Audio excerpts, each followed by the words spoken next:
இன்னைக்கு மாட்டி தான் கொஞ்சம் மாற்றி வச்சிருக்கேன். நம்ம இப்போ தொடர்ந்து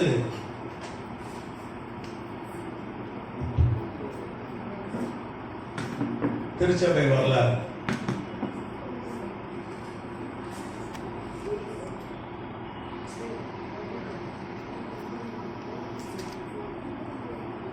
சர்ச் ஹிஸ்டரியில்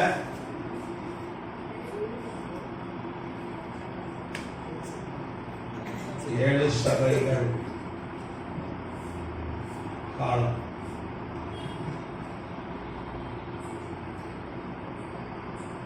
Seven churches.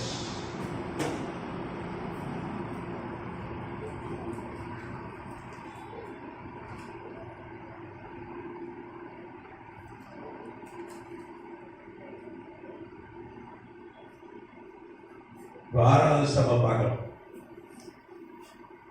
ஆறாவது சபை என்னது?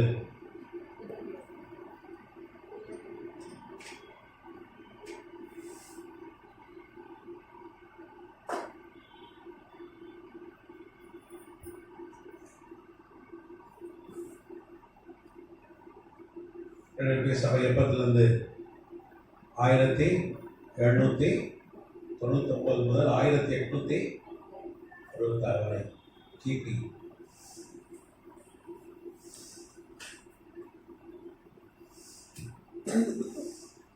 இந்த காலகட்டம் வரைக்கும் சுவிசேஷத்துக்கு மூடப்பட்டிருந்த வாசலை கர்த்தர் என்ன பண்ணார்? பிலதெல்பியா சபை காலத்தில் தான் திறந்தார். அதுக்கப்புறம் உலகம் ஃபுல்லாக சுவிசேஷத்துக்கு ஒரு திறந்த வாசல் உண்டாச்சு. இப்போ நம்ம திறந்த வாசல் தான் நிற்க இருக்கு. நம்ம பப்ளிக்காக போட்டு மைக் வச்சு இந்தியாவில் கூட வட இந்தியாவில் சில பகுதிகளில் பிரச்சனை இருக்கு. ஆனால் கொள்கை அளவில் பார்த்தீங்கன்னா இந்தியா சுவிசேஷ திறந்த வாசல் தான். 1-2 இடங்களில் பிரச்சனைகள் இருக்கிறது இல்லாமல் இல்லை. 1-2 இடங்களில் பிரச்சனை இருக்கு. நம்ம ஞானமாக ஊழியம் செய்யணும்.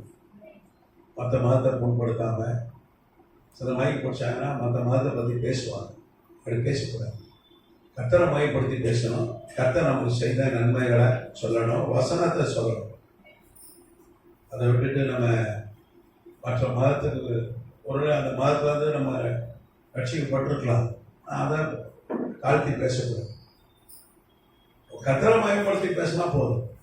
ஜனங்க வேதத்தை சொன்னா போதும், அற்புதம் நடக்கும், ஜனங்க ரட்சிக்கப்படுவாங்க. அல்லேலூயா. அப்போ எனக்குரிய உலகம் ஃபுல்லா திறந்த வாசல் தான். உலகம் ஃபுல்லா திறந்த வாசல். சைனால வாசல்கள் பெரிய அளவில் ஆவிக்குரிய சபைக்கு மூடப்பட்டிருக்கிறது. நாங்க ஏற்கனவே கம்யூனிஸ்ட் ஆட்சி வர்றதுக்கு முன்னாடி சைனால இருந்த சபைகள்லாம் அப்படியே இருக்கு. அதை அவங்க மூடலை. அது இருந்துக்கலாம். அதுக்கு அரசாங்கம் கேமரா மாட்டி அவங்க என்ன பிரச்சனை பண்ணான்னு கண்காணிக்கிறான். புதிய சபைகளுக்கு அவன் அனுமதி கொடுக்குறான். புதிய சபைகளுக்கு சீனால அனுமதி கிடையாது. கர்த்தர் நாமத்துக்கு சொல்றோம். அங்கே ரகசியமா தான் ஆவிக்குரிய சபைகளை அண்டர்கிரவுண்ட்ல கர்த்தரை ஆராதிக்கிறாங்க. அண்டர்கிரவுண்ட்ல தான் ஆராதிக்கிறாங்க. தென்கொரியா வட கொரியாலே இப்போ சைவ காலத்துல அங்க சுவிசேஷத்துக்கு தடை இருக்கு. மற்றபடி உலகம் ஃபுல்லா பார்த்தீங்கன்னா சுவிசேஷத்துக்கு கர்த்தர் திறந்த வாசலை வைத்திருக்கிறார். அல்லேலூயா. அப்ப இந்த வாசல் எப்போ திறந்தது? இந்த பிலதெல்பியா சபை காலத்துல தான் திறந்தது. அது கர்த்தர் ஒரு பலவீனமான நெப்போலியனை பயன்படுத்தினான்னு சொல்லி பார்த்தோம். போன வகுப்புல பார்த்தோம். 1789 பிரெஞ்சு புரட்சி ஏற்பட்டு பிரெஞ்சு ரெவல்யூஷன்.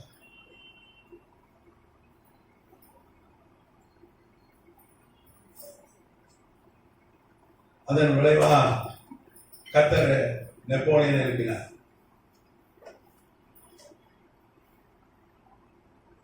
1789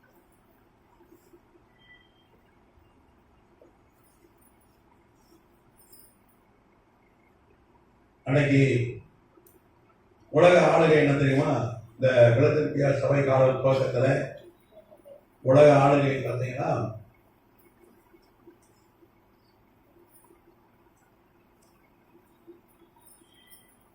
ரோம பேரரசு.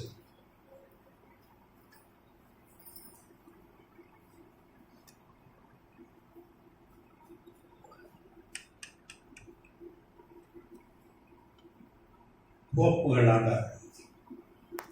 போப் பாப்பசி ஸ்டேட் ஆகுது. அன்னைக்கு பயஸ் 6 அவர் தான் வந்து போப்பு பிளஸ் அரசர். அவர் தான் 1798 ஆமா 98 ரோம பேரரசு விழுந்தது.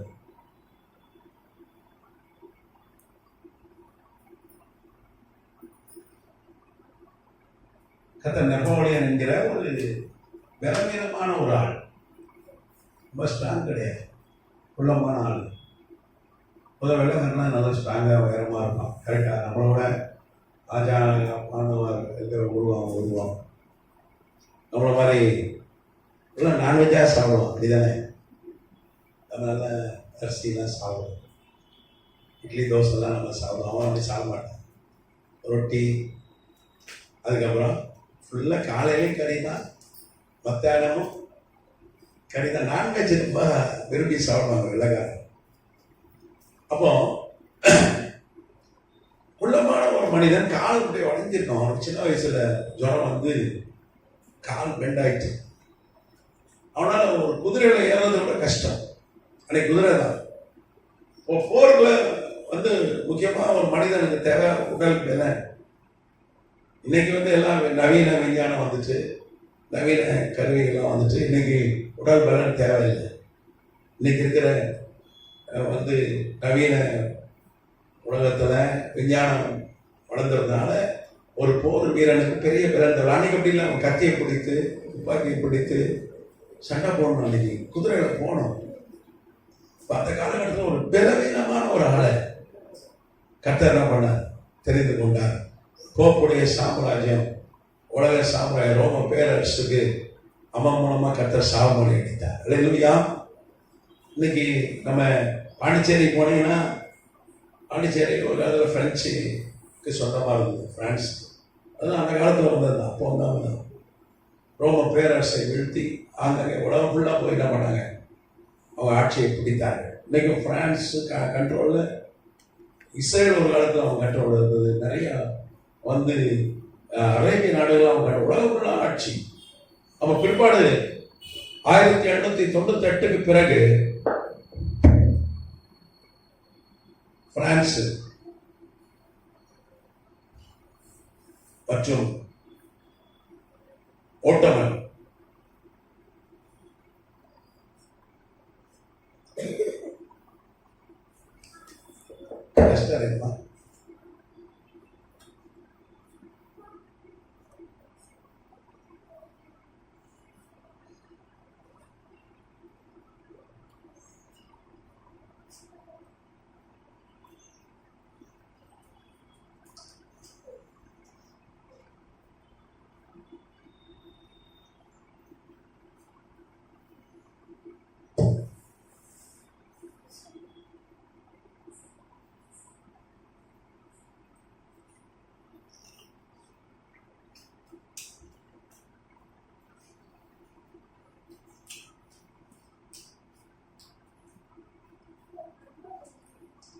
அப்போ ஓட்டமன்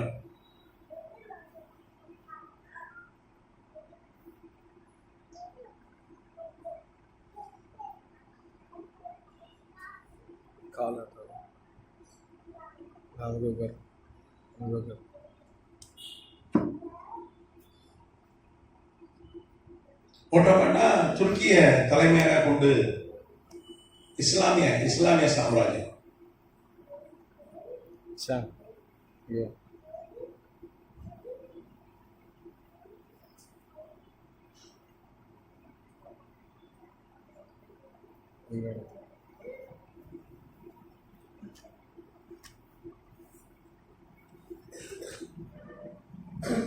ரோம பேரரசுடைய ஆட்சி வீழ்ச்சிக்கு வந்தது.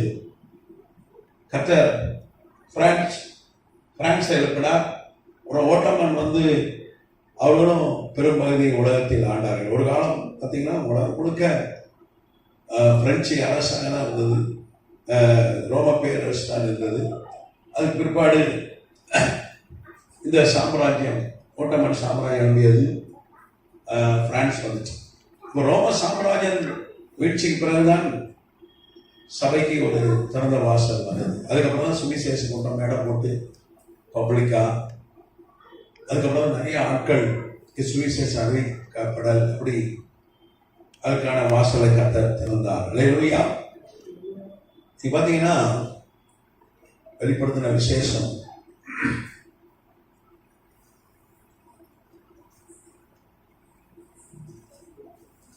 மூணாம் அதிகாரம்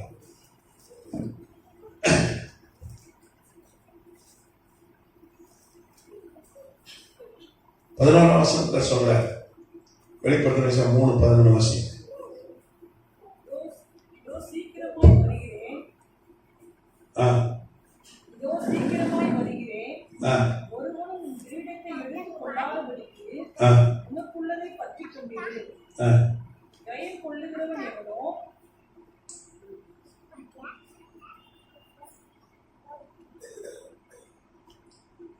நீங்க பாத்தீங்கன்னா 5 சபை காலங்களை பார்த்தோம். இந்த காலகட்டத்தில் தான் கர்த்தர் சொல்றார், சபைக்கு நான் சீக்கிரமாய் வருகிறேன்.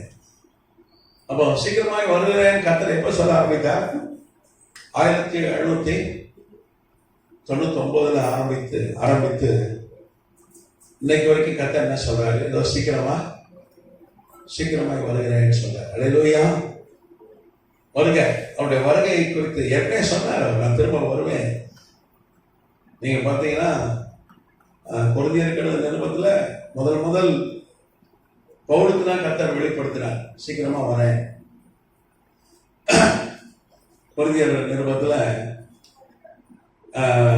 மன்னிக்கணும், 2 தெசலோனிக்கேர்ல தான் கர்த்தர் ஃபர்ஸ்ட் பவுலுக்கு வெளிப்படுத்தினார்.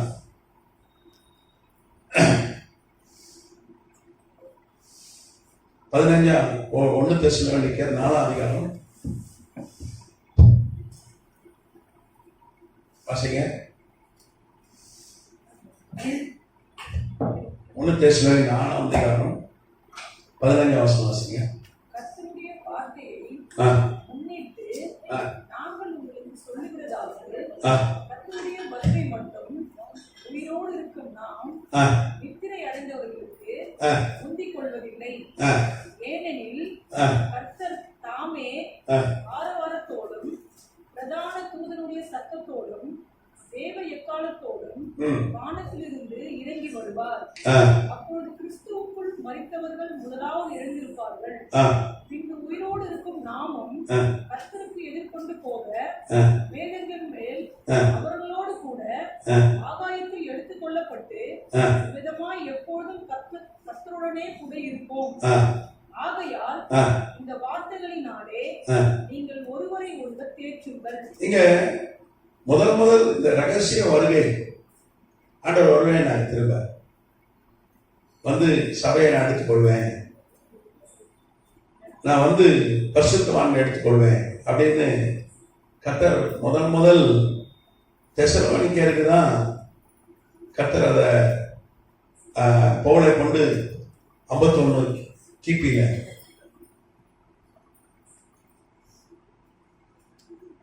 பவுலுக்கு அப்ப பார்த்தீங்கன்னா 45 வயது.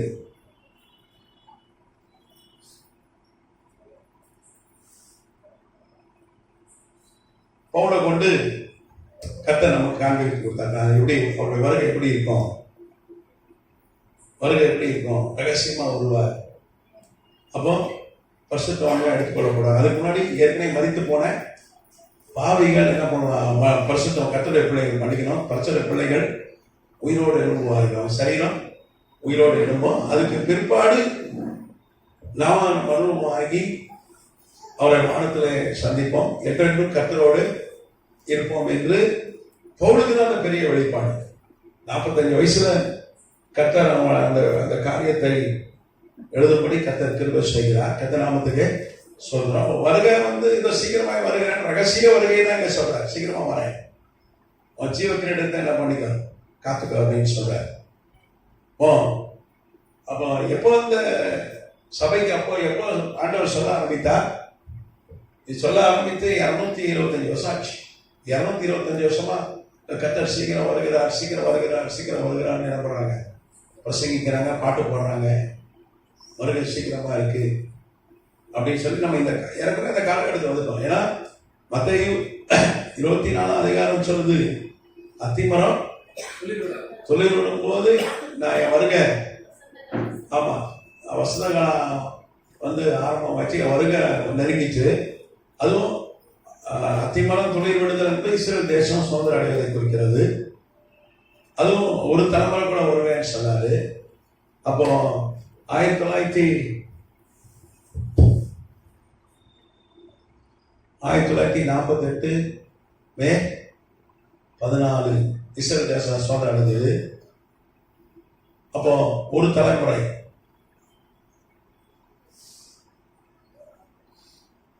ஒரு தலைமுறைன்றது ஆதியாகமம் 6:3 வாசிங்க.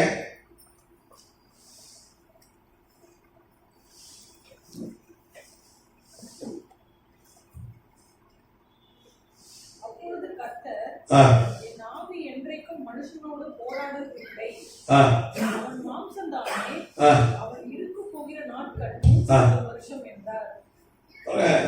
ஆயுஷ் நாட்களை கர்த்தர் குறைக்கிறார். ஒரு தலைமுறை 120 வருஷம் சொல்றாரு. சங்கீதம் 90 ஆண்டவர் சொல்றாரு, சங்கீதம் 90:10 வாசிங்க. எங்கள் ஆயுசு நாட்கள் 70 வருஷம், பலத்தின் மிகுதியால் 80 வருஷமாய் இருந்தாலும் அதன் மேன்மையானது வருத்தமும் சஞ்சலமே. அது சீக்கிரமாய் கடந்து போகிறது, நாங்களும் பறந்து போகிறோம். இங்க சங்கீதம் 90 மோசே கொண்டு கர்த்தர் எழுதி கொடுத்தார். ஆதியாகமம் 6 அதிகாரம் அவனுக்கு கொண்டு எழுதி கொடுத்தார். அப்போ அவனுக்கு 80 வயது மோசேக்கு, இப்ப 120 வயது. வேத பண்டிதர் என்ன சொல்றாங்க, 80 வயசா இருக்கும்போது மோசே 120 வருஷம் ஒரு தலைமுறைன்னு சொன்னான். கர்த்தர் அவனை கொண்டு தான் அந்த ஆதியாகமத்தை எழுதி கொடுத்திருக்கிறார்.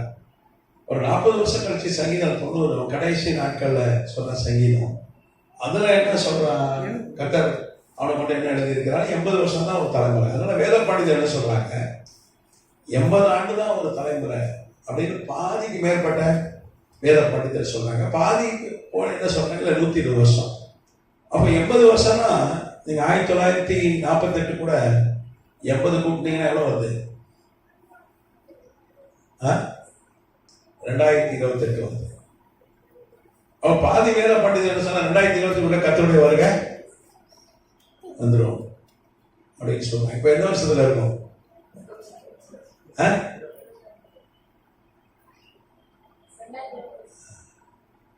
கிட்ட வந்துச்சு, எல்லாம் நிறைவேறிச்சு. அப்படிதான் எல்லாமே நிறைவேறிச்சு. சிப்பெல்லாம் வந்துச்சு, எல்லாம் வந்துச்சு. மனிதனுக்கு எண்கள்லாம் 666 18 இலக்க எண்ணை கொடுப்பான் இந்த கிறிஸ்து. இப்போ நமக்கு எல்லாரும் 12 இலக்க நம்பர். இந்த ஆதார் இல்லைன்னா எதுவுமே செய்ய முடியாது. எதாவது செய்ய முடியுமா? ஸ்கூலில் சேர்க்க முடியாது ஆதார் இல்லைன்னா. ரேஷன் கார்டு வாங்க முடியாது, பேங்க்கு அக்கௌண்ட் ஓப்பன் பண்ண முடியாது, சிம் கார்டு வாங்க முடியாது. கரெக்டா? ஆதார் இல்லைன்னா எதுவுமே செய்ய முடியாது. ஒரு வண்டி வாங்கி ரிஜிஸ்டர் பண்ண முடியாது, ஜிபே வேலை செய்யாது. கரெக்டா? இப்பவே வாங்கவும் முடியாது. இப்பவே வந்துச்சோம் நிலைமைக்கு. கரெக்டா? ரூபாயே இல்லை, இப்போ எல்லாம் வெறுங்கையெல்லாம் போறான். சாதாரண ஒரு 10 ரூபா டீ குடிச்சா கூட என்ன பண்றாங்க, வெறுங்கையா போயிட்டு செல்போன் அப்படி ஒரு ஸ்கேன் பண்ணி பணம் பண்ணுறது. நம்மளும் இதை கற்பனை கூட பண்ணி பார்த்துட்டு மாட்டோம். ஆனால் அன்னைக்கே யோவான் தரிசனத்தில் பார்த்துட்டாங்க. 89 வயதுல யோவான் பார்த்துட்டான். 95 96 கிபியில் அவன் தர்மத்தீவுல கர்த்தர் தரிசனத்தை காட்டுறார். கிரேக்க தேசத்துல பத்ம தீவுல.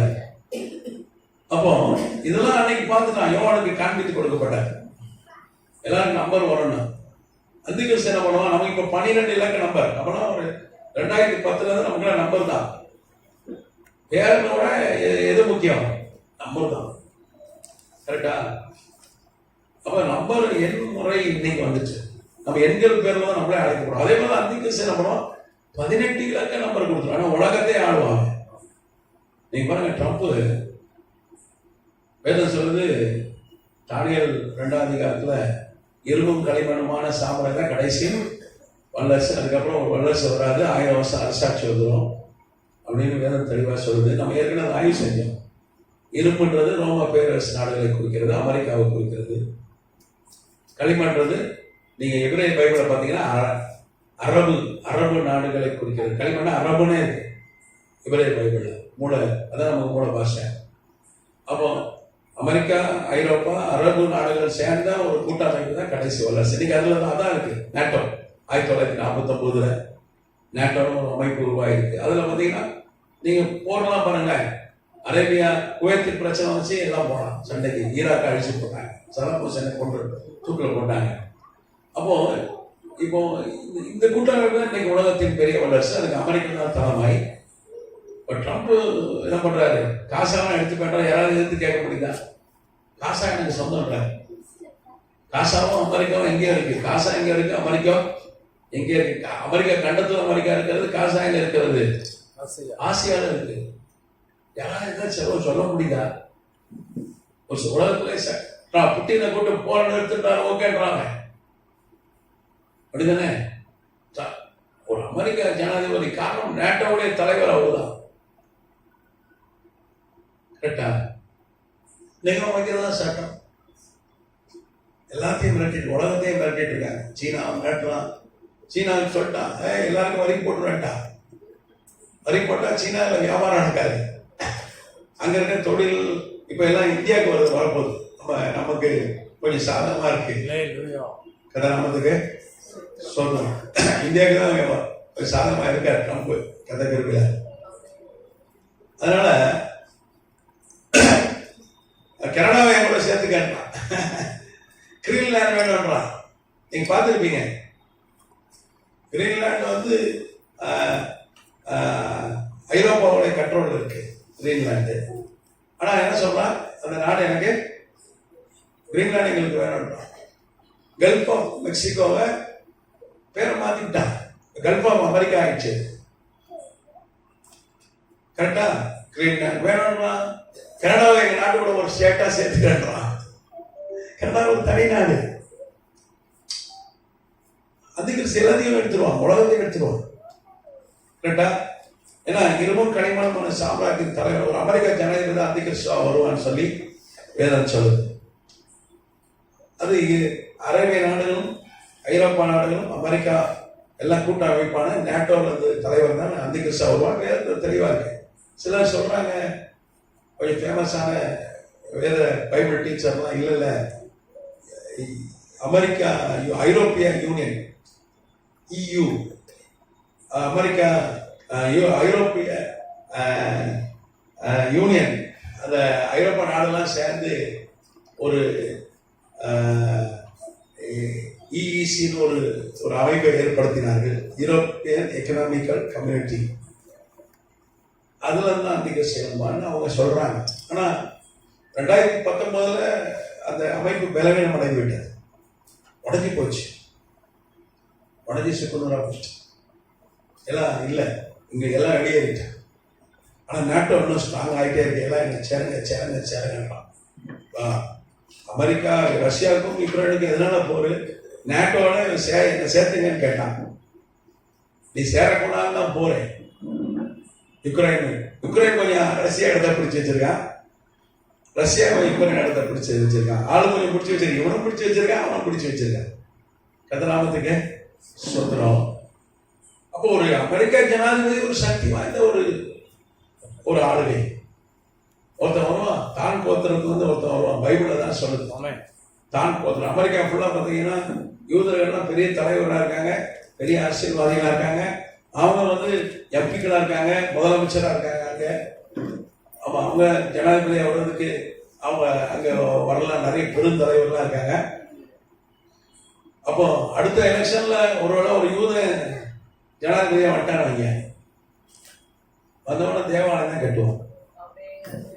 ஏன்னா தானியேல் 9ஆம் அதிகாரம் சொல்லுது, அவன் தேவாலயம் கட்டுக்கிறவன் வருவான். 2 தெசலோனிக்கேயர் அப்படிதான் சொல்லுது. 2ஆம் அதிகாரம் தேவாலயம் கட்டிட்டு அதை வந்து சிங்காசனம் போட்டு உட்கார்ந்துருவான். அது மாத்திரம் இல்ல, இன்னைக்கு பாத்தீங்கன்னா மத்தேயு 24:15 ஆண்டவரே சொல்றாரு, இந்த பாழாக்கிற அருவருப்பு தானியேல் சொன்னா அவன் பரிசுத்த ஸ்தலத்துல வந்து நின்றுவான், தேவாலயம் கட்டிடுவான். ஏன்னா நம்ம பிலதெல்பியா சபை காலத்துல ஆண்டவர் எப்படியா வெளிப்படுகிறார்? ஒருவரும் கூட்டக்கூடாதபடி திறக்கிறவரா, ஒருவரும் திறக்கக்கூடாதபடி கூட்டுறவர் கூட்டிட்டார். தேவாலயம் யாரும் கட்டக்கூடாது. நம்ம ஏற்கனவே ஆய்வு செஞ்சா தேவாலயத்தை கட்டுறதுக்கு பல முயற்சிகள் நடந்தது. கிபி 132 ஹேட்ரியன் ரோம பேரரசன் உலகத்தை ஆளுநர் பேரரசன் ட்ரை பண்ணா. ஆனா யூதர்கள்லாம் கொதித்து எழுந்தார்கள், வெள்ளக்கார அரசன் நீ கட்டக்கூடாது, யூதர்கள் தான் கட்டணும் அப்படின்னு சொல்லிட்டு ரபி அக்கிபான்னு ஒரு அப்புறம் வந்து சைமன் பார் கொக்பா, நீங்க இஸ்ரேல் போனீங்கன்னா ஒரு சிலை இருக்கும் பாராளுமன்றத்தில், சைமன் பார் கொக்பான்னு ஒருத்தன் இருப்பான். அவன் தலைமையில பெரிய புரட்சி வெடித்து, எதுக்கு வெள்ளக்கார தேவாலயம் கட்டக்கூடாது, யூதர்கள் தான் கட்டணும், நீ எங்களுக்கு இடத்த கொண்டு பணத்தை கொண்டு நாங்க கட்டுறோம். அவசரம் இல்லை, நாங்க கட்டித்தரோம். ஏன்னா கட்டணும்னா பல லட்சம் கோடி ஆகும், ஒரு 100 லட்சம் கோடிக்கு மேல ஆகும். அப்போ ரோமர்கள் நாங்க கட்டித்தரோம்னாங்க, இவன் ஒத்துக்க மாட்டான். அதனால ஒரு பெரிய புரட்சி வெடித்து, போர் வெடித்து, இஸ்ரேலே 3 வருஷம் இழந்துட்டாங்க ரோமர்கள். சைமன் பார் கொக்பா ராஜாவை காட்டான், அவன் ஆணையம் வெளியிட்டான், அவன் தேவாலயத்தை கட்டினான். 3 வருஷம் ஆட்சி செய்தான். அவன் அந்தி கிறிஸ்து சொன்னார்கள். அன்னைக்கு இந்த ரபி அக்கிபா என்கிற பிரதனாசர் என்ன சொன்னா, இவன் தான் வந்து யாக்கோபுலை உதிக்கிற செங்கோல், அன்னைக்கு பிழையாம் தீர்க்கதரிசி சொன்ன அதே மேசியா இவன் தான் அப்படின்னு சொல்லி பிரச்சாரம் பண்ண. அவன் அன்னைக்கு அவன் கிறிஸ்தவர்களை கூப்பிட்டான், வாங்க என்னோட சேர்ந்து தேவாலயத்தை கட்ட. கிறிஸ்தவர்கள் இவனை அந்தி கிறிஸ்து என்று சொன்னார்கள். அன்னைக்கு இந்த கிறிஸ்தவர்கள் அவன் கொண்டு போட்டான். அன்னைக்கு நினைச்சாங்க இவன் அந்தி கிறிஸ்து சொன்னாங்க, தேவாலயம் கட்ட ஆரம்பிச்சிட்டான். ஆனா 3 வருஷத்துல மறுபடியும் ரோம பேரரசுடைய படைகள் ஹேட்ரியன் தலைமையில திரும்ப பிடிச்சி அந்த தேவாலயத்தை அடிச்சு போட்டாங்க. கொஞ்சம் கட்ட ஆரம்பிச்ச தேவாலயத்தை அடிச்சிட்டாங்க. நீங்க பாத்தீங்கன்னா கான்ஸ்டான்டைன் அவன் தான் கிறிஸ்துவ அரசன். அவன் பாத்தீங்கன்னா 312 அக்டோபர் 29 அவன் ரோம பிடிக்கிறான். கர்த்தர் அவனுக்கு தரிசனமாகி அவனோடு பேசி அவனை ரட்சித்து ஒரு கிறிஸ்துவ பேரரசனை கர்த்தர் வைத்தார். அவன் மறிச்சு போன பிறகு ஜூலியன் ஒருத்தன் வந்தான், அவனுக்கு அடுத்த அரசன் ஜூலியன். அவன் 4ஆம் நூற்றாண்டு தேவாலயம் நான் கட்டித்தரேன், அவன் ரோம பேரரசன். அப்பவும் ஒரு புரட்சி வெடித்தது. ரபி ஹில்கியான ஒருத்தர் தலைமையில, பிரதனாசன் தலைமையில பெரிய புரட்சி வெடித்து அப்படியும் கட்டினா. ஆனா ஒரு பெரிய பூமி எழுச்சி ஏற்படும். பெரிய பூமி எழுச்சி கலிலேயா எர்த்குவேக் என்று சொல்வார்கள். அந்த தேவாலயம் இடிஞ்சு போச்சு, கட்ட முடியல. பூமியில இருந்து நெருப்பு புறப்பட்டு அந்த தேவாலயத்தை எரிச்சு போட்டுச்சு. இன்னைக்கு வரைக்கும் முயற்சிகள் நடக்கிறது. நீங்க பாத்தீங்கன்னா டெம்பிள் இன்ஸ்டியூட் ஒரு அமைப்பு 1983 அவர்கள் தங்கம் வச்சிருக்காங்க. 1 கோடி கிலோ தங்கம் வச்சிருக்காங்க, 10 கோடி கிலோ வெளியே வச்சிருக்காங்க. சிவப்பு கிடாரி அதை கூட கொண்டு வந்துட்டாங்க. இப்போதான் சமீபத்துல சிவப்பு கிடாரி அழிந்து போய்விட்டது. அமெரிக்காவில் ஒரு விஞ்ஞான ஆய்வுக்கூடத்துல அதை மறுபடியும் உருவாக்கி, பைபிள் சிவப்பு கிடாரியை பலி செலுத்தினார்கள் போட்டு பார்த்தீங்கன்னா சிவப்பு பசு, சிவப்பு கிடாரின்னா அது ரெட் கலர் பஸ். அதை இப்போ கொண்டு வந்துட்டாங்க. கொண்டு வந்து இப்போ வச்சிருக்காங்க, இஸ்ரேல ரெடியாக வச்சிருக்காங்க. இடம் கிடைச்சா தேவாலயம் கட்டணும். 2000 ட்ரம்ப் வந்து ஆட்சி விட்டு போனார். 2020 அவருக்கு ஆட்சி போயிடுச்சு, தோத்துட்டார். ஒரு 2வது வாட்டி தான் ஜெயிச்சு வந்திருக்காரு. நடுவில் 4 வருஷம் அவர் ஆட்சியில் இல்லை. அவர் எப்படியா தேவாலயம் கட்ட முயற்சி பண்ணார். எல்லாரையும் கூப்பிட்டார், சவுதி அரேபியா எல்லாரும் கூடயும் இஸ்ரேல் சமாதானத்தை ஏற்படுத்தி பாதி இடத்துல கட்டிக்கிங்க. நாங்கள் இன்னைக்கு என்ன சொல்றான், அது 35 ஏக்கர் 17 ஏக்கர் நீங்க கட்டிக்கிங்கன்னு சொல்றான் பாதி இடத்துல. ஆனா இல்ல, இவங்க இஸ்ரேல் என்ன சொல்றாங்க, முழு இடமா எங்களுக்கு வேணும் அப்படின்னு நடப்படுத்தினாங்க. இன்னைக்கு இஸ்ரேல்கிட்ட ஒரு அரசாங்கம் இருக்கிறது, உலகத்திலே சக்தி வாய்ந்த ராணுவம் இருக்கிறது. அமெரிக்கா துணையா இருக்கு, ஆனாலும் கிட்ட முடியல. ஏன்னா கர்த்தர் ஒரு வாசலை போட்டா திறக்க முடியாது. எந்த கொம்பம் வந்தாலும் திறக்க முடியாது. ட்ரம்பால திறக்க முடியல, ஜோ பைடனால திறக்க முடியல. நெப்போலியன் எவ்வளவு ட்ரை பண்ணான் தேவாலயம் கேட்டா அது உங்களுக்கு. நெப்போலியன் வந்து அவனாலதான் திறந்த வாசல் உண்டாச்சு. கர்த்தர் அவனை கொண்டு ஒரு திறந்த வாசலை கொடுத்தா. அவன் எவ்வளவு ட்ரை பண்ணான், அவனால முடியல. உலக பேரரசர்களால் முடியல. ஏன்னா கர்த்தர் ஒரு வாசலை பூட்டினான்னா யாராலையும் திறக்க முடியாது. கர்த்தர் ஒரு வாசலை திறந்தான யாராலையும் பூட்ட முடியாது. இன்னைக்கு ஒரு வாசலை திறந்துட்டார், சுவிசேஷக்கான வாசல். எப்போ ஒரு 200 ஆண்டுகளுக்கு 225 ஆண்டுகள் திறந்துட்டார். ஒருத்தனாலையும் என்ன பண்ண முடியாது, பூட்டவே. இது வரைக்கும் பூட்டணும்னு நினைச்சவன் அழிஞ்சு போயிட்டான். கர்த்தர் திறந்தாருன்னா திறந்தார். அதே மாதிரி நம்ம வாழ்க்கையில ஏதாவது ஒரு வாசல் ஆண்டவர் திறந்துட்டாங்கன்னா நீ பயப்படாத. அவன் பூட்டிடுவான், இவன் பூட்டிடுவான், இவன் கெடுத்துடுவான், இவன்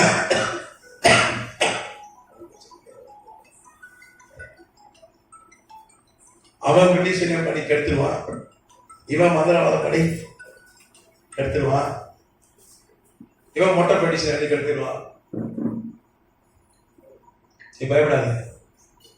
ஆண்டவர் வாசல் திறந்தா திறந்தான். ஒரு ஆசீர்வாதத்தின் வாசல், ஆண்டவர் திருமணத்துக்கான வாசல், இல்ல ஒரு தொழில், ஒரு வேலை, ஒரு ஊழியத்துக்கான, இல்ல ஏதோ ஒரு வாசல் ஆண்டவர் திறந்துட்டாங்கன்னா அதை யாராலையும் பூட்டவே முடியாது. பிசாசால பூட்டவே முடியாது. ஆனா நம்ம திறந்தா பூட்டிடும். சில நேரம் நம்ம குறுக்கோழியில போய் அதை திறக்க ட்ரை பண்ணுவோம். நம்ம திறந்தா ஆண்ட அது மூடிடும். பிசாஸ் லஞ்சம் கிஞ்சம் கொடுத்து கொஞ்சம் செல்வாக்கு பயன்படுத்தி கொஞ்சம் திறப்போம், அது நிற்க. அது மாதிரி கர்த்தர் வாசலை திறக்கணும்னு போனோம், ஜாப் பண்ணணும். இல்லையா வாசல் ஆண்டவர் தந்தா யாராலையும் பூட்டவே பூட்ட முடியாது. அவர் ஒருவரும் பூட்டக்கூடாதபடி திறக்கிறவர். அப்படிதான் சுவிசேஷத்துக்கான ஒரு திறந்த வாசலை கர்த்தர் வைத்ததுனால இந்த இடத்துல ஒரு சபை, இந்த இடத்துல இயேசு கிறிஸ்துவின் பூரண விசுவாச சபை, இங்கே ஒரு பைபிள் காலேஜ். ஐயா சொர்ணப்பட ஐயா கர்த்தர் வச்சிருக்க நம்மளா உட்கார்ந்து இருக்கும். அதுக்காக இன்னைக்கு கர்த்தர் வாசலை திறந்தார். அல்லேலூயா சொல்லுவோமா? அல்லேலூயா. நீ அப்போ இந்த சபை காலத்துலதான் நான் இதோ சீக்கிரமாய் வருகிறேன், இதோ சீக்கிரமா வரேன்னு சொல்றாரு. அப்போ 2028 பாதி மேல பண்டிதர் என்ன சொன்னாங்க, 2028 கர்த்தர் வந்துடுவான்றாங்க. ஆனா பாதி பேர் இல்ல சொல்றாங்க, இல்ல 120 வருஷம். அப்ப 1948 கூட 120 கூட்டினா 2068 வருது. 2068 வருது. அவர் 2068 வந்துருவாரு. ஆனா அவர் 2028 வராரோ இல்லையோ, கட்டாயம் 2068 கட்டாயம் வந்துருவார். ஏன்னா அவர் தலைமுறை 120 வருஷம் தான். 2068 தாண்ட வாய்ப்பே இல்லை. 2068 ஒரு ஜாலியா இருந்துதான் நினைக்கூடாது. இன்னைக்கு கூட வந்துடலாம்.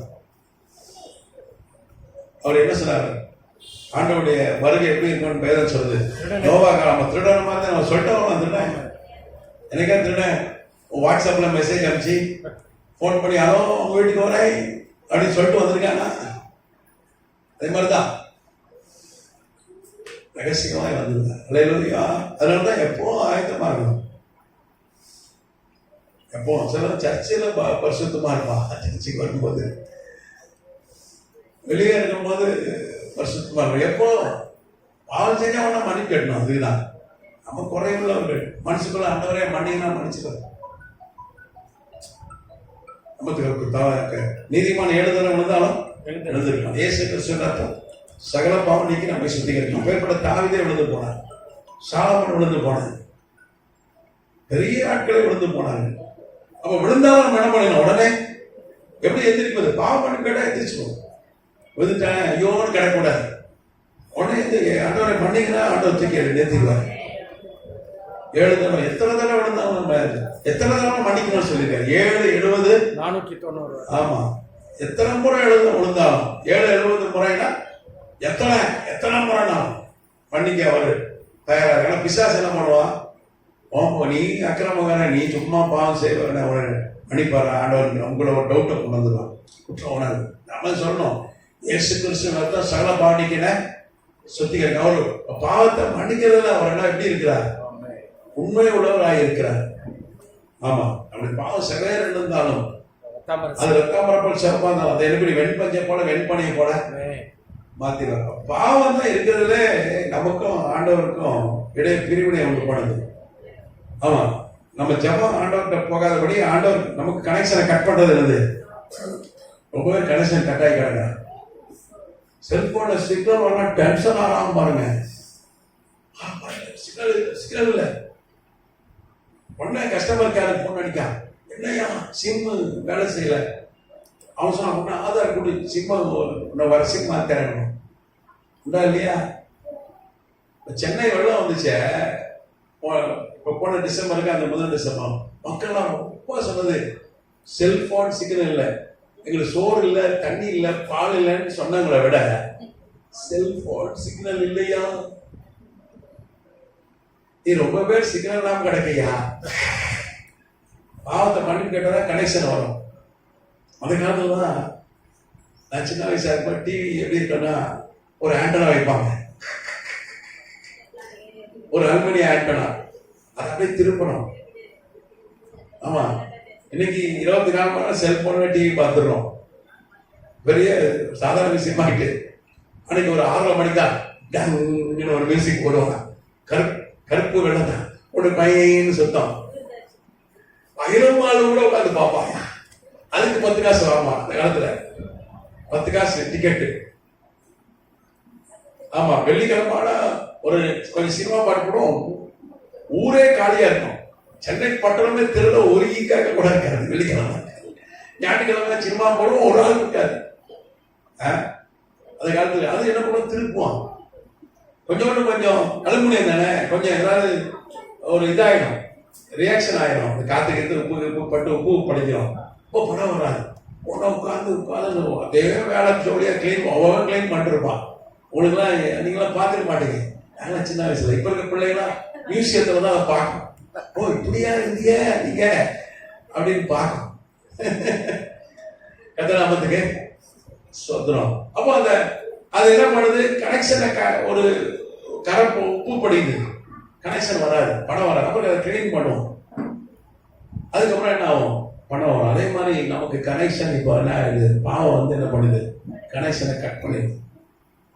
பாவம் நம்முடைய பாவம் என்ன பண்ணுது, ஆண்டவரை நம்மை பிரிக்கிறது. அதனால பாவம் செஞ்சுட்டா உடனே என்ன பண்ணும், ஆண்டவரை உடனே மன்னிப்பு கேட்கணும். மனிதன் தவறுவது இருக்கு, உடனே ஆண்டவரை என்ன மன்னிக்கணும், மன்னிச்சிடும், உடனே மன்னிச்சுடுவார்.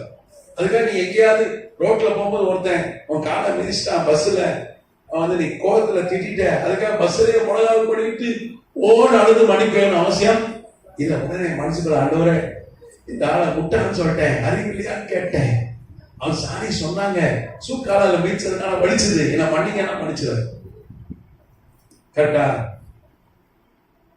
அப்போ உடனே இருக்கிற இடத்துல யோனா மன்னிப்பு கேட்டான்னு சொல்லி வேதம் சொல்லுது, மீன் வயிற்றுக்குள்ள சுருண்டு கிடந்தான். ஆண்டோட மன்னிப்பு கேட்டா ஜெபம் பண்ணா, அப்பதான் மீனை கக்க வச்சார். அங்க முட்டி போட்டுருப்பானா சொல்லுங்க, எந்த நிலையில இருந்தாலும் ஆண்டவரை மன்னிக்கணும், ஆண்டவர் மன்னிச்சிடும். இன்னைக்கு மிகப்பெரிய பாவம் அந்த செல்போன் உட்காந்து பார்த்துட்டு இருக்கிறதான். நம்ம ஜெபிக்கிறது இல்லை, ஜெபம் பண்ணாலும் பாவம் தான், வேற வாசிக்காரும் பாவம் தான். ஆண்டோட 1 மணி நேரம் விழித்திருக்கூடாதுன்னு சொல்லியிருக்காரு ஆண்டவர், அதுவும் பாவம் தான். இப்போ கர்த்தருடைய வருகை சீக்கிரம், கரெக்டா? பெட்டி போட்டுக்கலாம், ரெடி பண்ணுவோம்.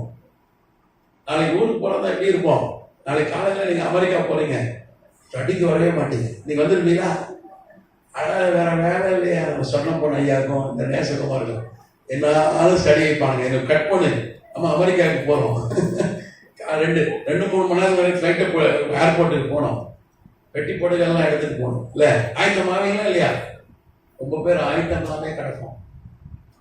ஆயத்தமா இருக்கணும். ஆயத்தம் இருக்கிறவங்க தான் கர்த்தர் என்ன பண்ணுவார், கொண்டு போய் சேர்வார். 10 கன்னிமார்கள் அந்த ஓமானத்தை கர்த்தர் நமக்கு காண்பித்து கொடுத்தார், அப்படிதானே? 10 கன்னியில 5 பேர் தான் போனாங்க. 10 பேரும் ரட்சிக்கப்பட்டவர்கள் தான், பரிசுத்தாவி பெற்றவர்கள் தான். ஆனா ஆயத்தமா இல்லை, பார்க்காம போனாங்க. அவர் நம்ம ஆயத்தமா இருக்கணும். ஹல்லேலூயா. அப்பதான் வருகையில கர்த்தர் எடுத்துக்கொள்ளும். அப்போ நான் சீக்கிரமாய் வருகிறேன்னு சொன்னது இந்த பிலதெல்பியா சபை காலத்துலதான். ஒரு 225 வருஷமா தான் ஆண்டவர் சொல்ற நான் சீக்கிரமாய் வருகிறேன் அப்படின்னு சொல்றார். அல்லேலூயா. நீங்க பாத்தீங்கன்னா இந்த காலகட்டத்துல தான் இந்தியாவில் ஒரு பெரிய ஒரு மாற்றம் வந்துச்சு இந்த சபை காலத்துல தான். அது குறிப்பா பாத்தீங்கன்னா வில்லியம் கேரி அப்படின்னு ஒரு பிரபலமான ஒரு ஊழியக்காரர் இந்தியாவுக்கு வந்தார். அது வந்து பேப்டிஸ்ட் ஊழியக்காரர். ஞானஸ்தானத்தை இந்தியா கொண்டது அவர் தான். இந்தியாவில் ஞானஸ்தானம் ஒன்று இல்லாமல் இருந்தது, முழுக்க ஞானஸ்தானம். நம்ம கடந்த வகுப்புல ஞானஸ்தானம் வரலாறு பார்த்தோமா இல்லையா? இந்த சபை காலத்தில் பார்த்தோம். கியத்திரவா ஞானஸ்தானத்து நடுவில் நின்று போச்சு, இல்லாம போயிடுச்சு. அதுக்கப்புறம் 16ஆம் நூற்றாண்டுல ஒரே ஒரு ஆள் தனக்கான ஞானஸ்தானம் கொடுத்துட்டான்னு பார்த்தோம். அப்படிதானே? சுகிலையும் கொடுத்தேன் சந்தை சபைக்கான. ஆமா, இந்தியாவுக்கு வந்து ஞானஸ்தானம் எப்போ வந்தது? 2007 அமெரிக்க விஞ்ஞானிகளும் பார்த்தீங்கன்னா ஸ்டூவர்ட் பைபிள் எழுதினவர் அவர் இல்லை, ஸ்டூவர்ட் மற்றும் அவர் தலைமையில, அப்புறம் இங்கிலாந்து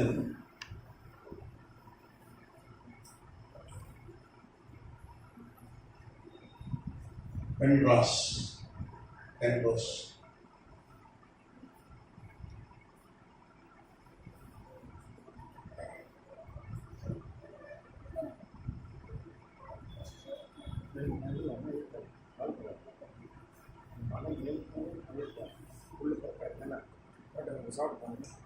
இவங்க தலைமையில ஒரு கண்டுபிடித்தார்கள்.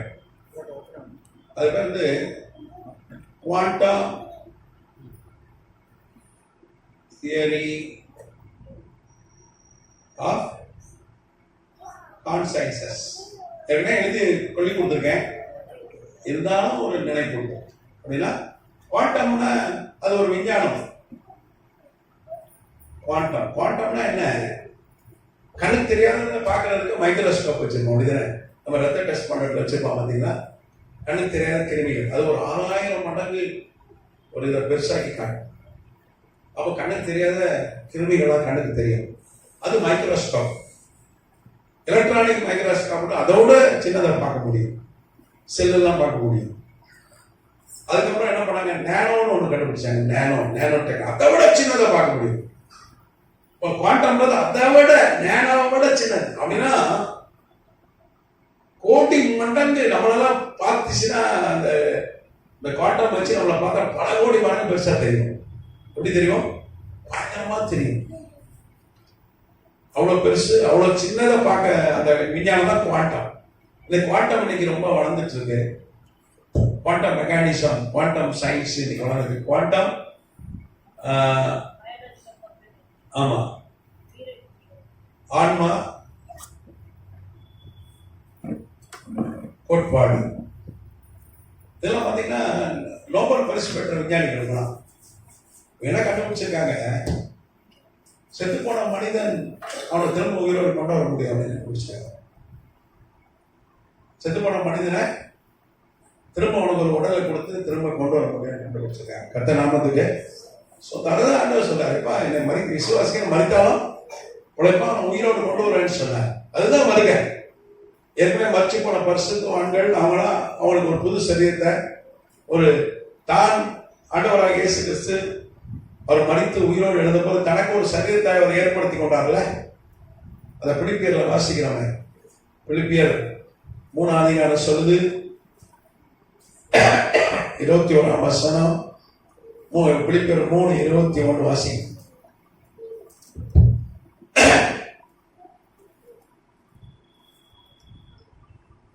அவர் எல்லாவற்றையும் தமக்கு கீழ்ப்படுத்திக் கொள்ளத்தக்க தம்முடைய வல்லமையான செயலின்படியே நம்முடைய அற்பமான சரீரத்தை தம்முடைய மகிமையான சரீரத்துக்கு ஒப்பாக மறுபடுத்துவார். அவர் ஆண்டவராக இயேசு கிறிஸ்துக்கு என்ன சரீரம் அவர் தனக்கு வச்சிருக்காரோ, உயிர் தந்த தனக்கு ஒரு சரீரம் ஏற்படுத்தி கொண்டார்ல, அதே சரீரத்தை நமக்கு கொடுப்பார் என்று வேதம் சொல்லுது. அல்லேலூயா. அப்ப அழியாத, நோய் வராத, நம்ம கூட்ட வீட்டுக்குள்ள அவர் போனார். வீட்டுல சரீரத்தோட எல்லாம் கூட்டிட்டு ஒரு வீட்டுக்குள்ள இருந்தாங்க, அப்படிதானே? மேல் வீட்டு அறையில இருந்தார்கள் எருசலேம்ல. இன்னைக்கு இருக்க செனாக்கள், நீங்க இஸ்ரேல் போனீங்கன்னா அந்த மேல் வீட்டு அறை இன்னைக்கு இருக்கு. கூட்ட வீட்டுக்குள்ள போயிட்டாரு. அவர் என்ன பண்ணார்? என்ன சாப்பிட்டார்? தேன் அடை சாப்பிட்டு காண்பித்தார். உப்பு மீன் கண்டத்தை சாப்பிட்டார். மீன் பொரிச்ச மீன் சாப்பிட்டாங்க. அப்ப சாப்பிட முடியும். அதை உயிர்த்தெழுந்த சரீரம் அதை கொண்டு சாப்பிட்டு காமிச்சார். நானும் இல்லப்பா, எனக்கு பாருங்க சரீரம் இருக்குன்னு காமிச்சாரா இல்லையா? அதை பார்த்துட்டு தான் ஒருத்தன் விசுவாசி தோமா இந்தியா வந்தான். தோமா வந்து 52 கிபில வந்து இங்க இந்தியாவில் 20 வருஷம் ஊழியம் செய்யலாம். 72 கிபி வரைக்கும் ஊழியம் செஞ்சுட்டு ரத்த சாட்சியா இந்த செயின்ட் தாமஸ் மவுண்ட் பக்கத்துல இங்க தான் மறிச்சு போனான். கதிராமத்துக்கு சொத்து எதை குத்தப்பட்டா அவனுடைய கல்லறை மயிலாப்பூர் சாந்தாம்ல இருக்கு. அப்போ அவன் பார்த்தான் உயிர்த்தெழுந்த சரீரம், ஆண்டவர் இயேசு கிறிஸ்துவுடைய சரீரத்துல உயிர்த்தெழுந்த சரீரத்தோடு கர்த்தர் என்ன பண்ணவன் தரிசிச்சான். கதிராமத்துக்கு சொத்து அதே சரீரத்தை நமக்கு கொடுப்போம். அவர் என்ன மாதிரி உங்களை மாற்ற வேண்டாம். ஆண்டவர் என்ன உங்களையும் என்ன மாதிரி என்ன பண்ண போறேன், மாற்ற போறேன் அப்படின்னு சொல்லி அதுதான் வருகை. அதுதான் வருகை. கதிராமத்துக்கு சோதரம். அப்போ வருகை ரொம்ப சீக்கிரமா இருக்கு. விஞ்ஞானமும் சொல்லுது. ஏன்னா விஞ்ஞானம் சொன்னதான் ஒரு சில பேர் கேட்கா, பைபிள் சொன்னது நம்ப மாட்டேங்க. அவன் ஆதாரம் கேட்கிறான். இப்போ நோபல் பரிசு பெற்ற பெரிய ஆய்வு செய்தார்கள். அமெரிக்க ஸ்டூவர்ட் அவர் தலைமையில, பென்ரோஸ் தலைமையில பெரிய ஆய்வு செய்து கண்டுபிடிச்சிருக்காங்க மனுஷனை திரும்ப உயிரோடு கொண்டு வந்துட முடியும், அவன் ஒரு சரீரத்தை ஏற்படுத்தி கொண்டு வந்துட முடியும் அப்படின்னு கண்டுபிடிச்சிருக்காங்க. கதிராமத்துக்கு சொத்தம். சரியா? சரி. அப்போ கர்த்தருடைய வருகை சீக்கிரமா இருக்கிறது. இந்த காலகட்டத்தில் தான் வில்லியம் கேரி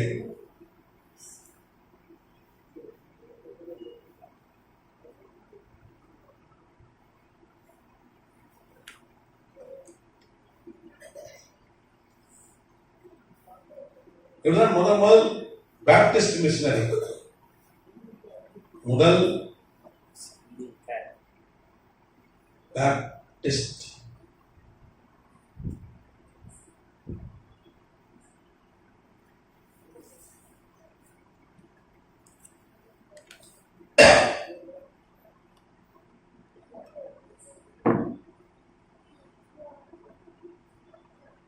நீங்க பாத்தீங்கன்னா அதுக்கு முன்னாடி வரைக்கும் ஞானஸ்தானம் ஒன்று கிடையவே கிடையாது. இந்தியாவுக்கு முதல் ப்ராட்டஸ்டன்ட் மிஷனரி யார் சொல்லுங்க? நம்ம ஸ்டீகன் பால் தான். 1706 வந்தார் ஸ்டீகன் பால். இவர் பார்த்தீங்கன்னா பிற்பாடு வந்தார். ஸ்டீகன் பாலுக்கு பிறகுதான் வந்தார். இவர் நேராக கல்கட்டாவில் வந்து இறங்கினார் 1793. 1793. அப்போ அவருக்கு வந்து 32 வயசு. வில்லியம் கேரி 32 வயசுல அவர் இந்தியா வந்து இறங்கினார்.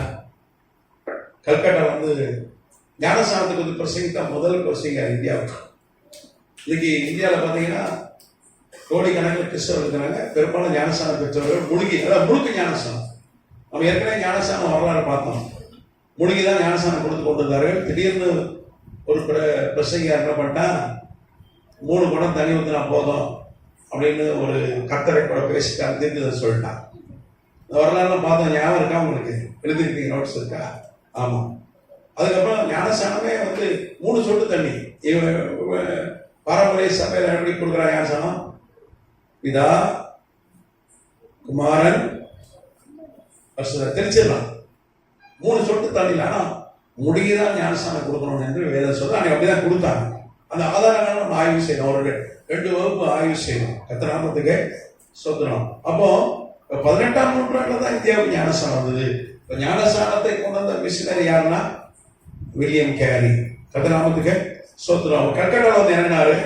ஆனா அன்னைக்கு இருந்த ப்ராட்டஸ்டன்ட் மிஷனரிலாம் இவரை தொத்தி விட்டாங்க. அன்னைக்கு பிரிட்டிஷ் அரசாங்கம் கல்கட்டா இருந்தது. ஆனா பக்கத்துல செராம்பூர்னு ஒரு இடம் இருந்தது, அங்க இல்லை. அங்க டென்மார்க் டேனிஷ் மிஷனரிகள் இருந்தாங்க. சேப்பார் அதெல்லாம் அங்க போயிட்டார். இந்த டேனிஷ் மிஷனரி ஒரு வெள்ளக்காரர். வில்லியம் கேரி ஒரு வெள்ளக்காரர், ஒரு செருப்பு தைக்கிறவர், ஒரு ஷூ மேக்கர் தான், ஒரு காப்லர் தான். அவர் பெருமையா சொல்லிப்பார், நான் செருப்பு தைக்கிறேன். அப்போ செருப்பு தைக்கிற ஆட்கள் அன்னைக்கு ரொம்ப குறைவாய் மதித்த காலம். கரெக்டா? அந்த காலம். இன்னைக்கு இந்த பாகுபாடுலாம் குறைந்திருக்கு. நம்ம தமிழ்நாட்டுல சென்னையில இல்ல, நீங்க தெற்கு வடக்க போனீங்கன்னா அங்க பயங்கரமா தீண்டாமை இருக்கு இன்னைக்கும். அங்கேயும் டீ கடைக்கெல்லாம் போனீங்கன்னா அங்க உயர்ந்த ஜாதிக்கு ஒரு கப்பு, தாழ்ந்த ஜாதிக்கு ஒரு கப்புல அங்க இருக்கலாம் நிற்கும். இந்தியாவின் வடக்கு பகுதி போய் ரொம்ப மோசமா இருக்கு, ஜாதி வெறி இருக்கு.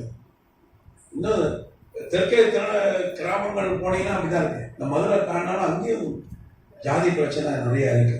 நம்ம சென்னை பட்டணத்தில் அப்படி இல்லை, எல்லாம் தாய் பிள்ளையா வாழ்கிறோம். எல்லாம் வந்து அந்த பாகுபாடு இல்லாம நம்ம எல்லாம் வந்து ஆனா அந்த காலத்துல முதல் இந்தியாவில் ஜாதி மறுப்பு திருமணம் செய்த ஒரே ஆள் தான். ஃபர்ஸ்ட் மேரேஜ் இவர் தான் நடத்தினார். அவரு முதல் அவர்கிட்ட ரட்சிக்கப்பட்டவர் பேர் வந்து கிருஷ்ணன் பால். அவர் ஊழியத்துல முதல் ஞானசனம், இந்தியாவில் முதல் ஞானசனம் கிருஷ்ணன் பால் தான்.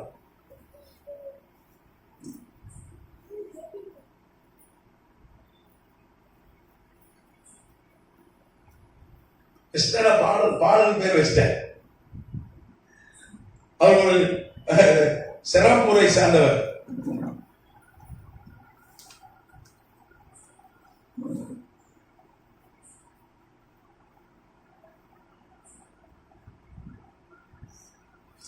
அவர் ஒரு பிராமண பொண்ணை திருமணம் பண்ணி வச்சார். அன்னைக்கெல்லாம் பெரிய விஷயம் கலப்பு திருமணம்.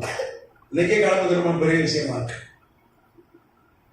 கோர்ட் ஒரு தீர்ப்பு ஒன்று கொடுத்துருக்காங்க.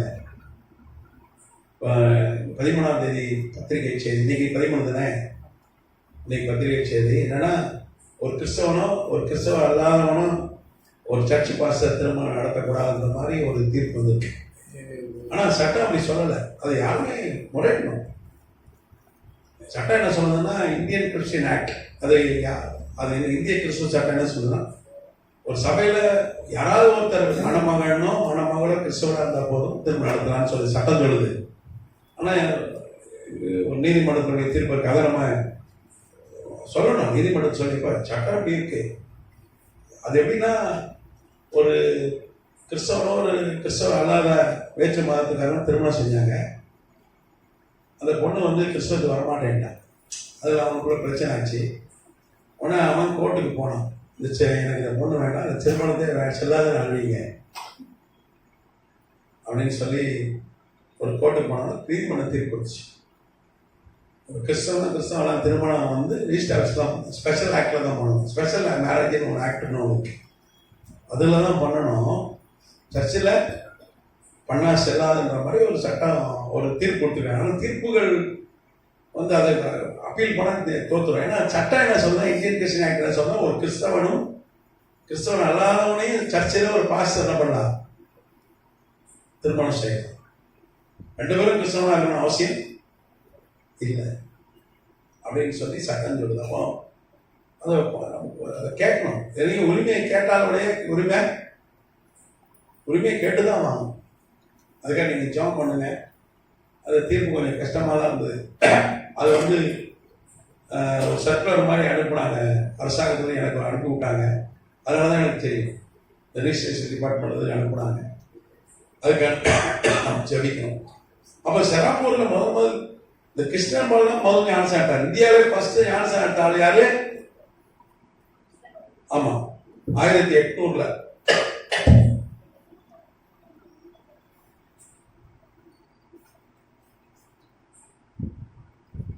இந்த காலத்துல இடத்துல சபையில காலத்துல இந்தியாவில மேற்கு வங்காளத்துல செராம்பூர்ல கிருஷ்ணன் என்பவர் பால்னு என்ன பண்ணாங்க, ஞானஸ்தானம் கொடுத்தாங்க.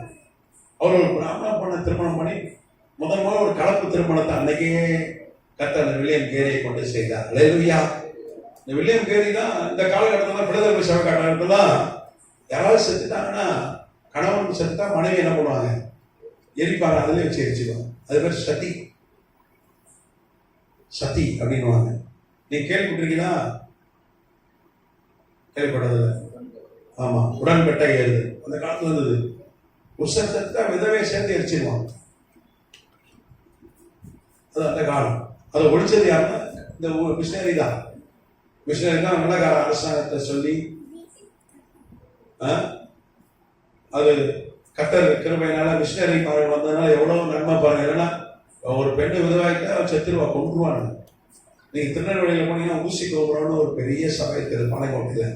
சிஎஸ்ஐ சபை ரொம்ப பெருசா இருக்கும், உயரமா இருக்கும். யாரெல்லாம் பார்த்துருக்கீங்க இந்த பாளையங்கோட்டையில் ஊசி கோபுரம் சபை? யாராவது நான் போயிருக்கேன் அந்த சபை பார்த்துருக்கேன், ரொம்ப உயரமா இருக்கும். பார்த்துருக்கீங்களா? அது யார் கட்டினாங்க? ஒரு பிராமண சபை தான் கட்டினாங்க. அது எப்படி கட்டினாங்கன்னா, அன்னைக்கு அவங்க வட இந்தியாவில் சேர்ந்த பிராமண பெண்ணு, அங்க கணவர் செத்துட்டாரு. ஒரு ஆற்றங்கரையில வச்சு கணவர் பழத்தை இணைக்கிறாங்க. இந்த அம்மாவை பிடிச்சி தள்ளுறான், தீக்குள்ள வச்சு உள்ள தள்ளுறான். அம்மா கத்துது, காப்பாத்துங்க. அந்த வழியா ஒரு வெள்ளக்கார அதிகாரி போனார் குதிரையில.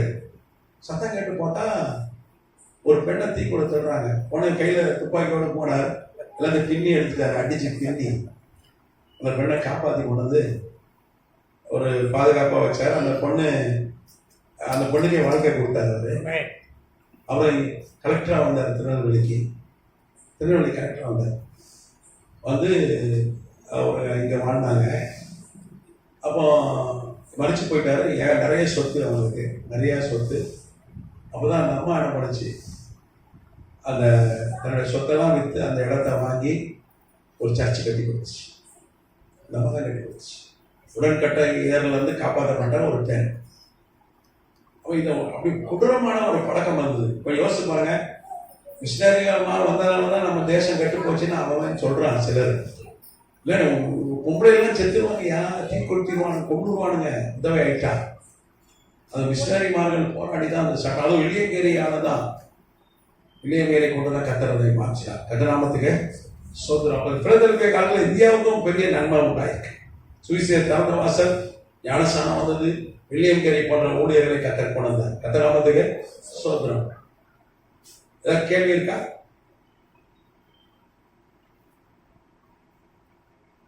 சரி, முடிச்சிடலாமா?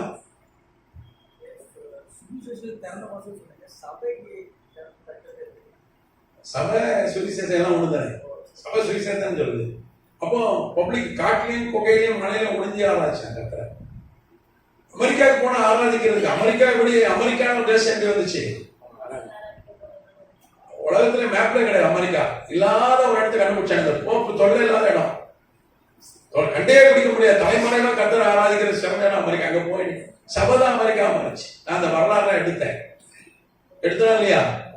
சரி, அமெரிக்கான்றது ஒரு சர்ச்சு தான். அந்த சபைதான் கூட்டம் ஜாஸ்தியாக பெருசாக அவங்களுக்கு தேசமாகி நீங்க உலகத்தை ஆட்டி படிக்காங்க.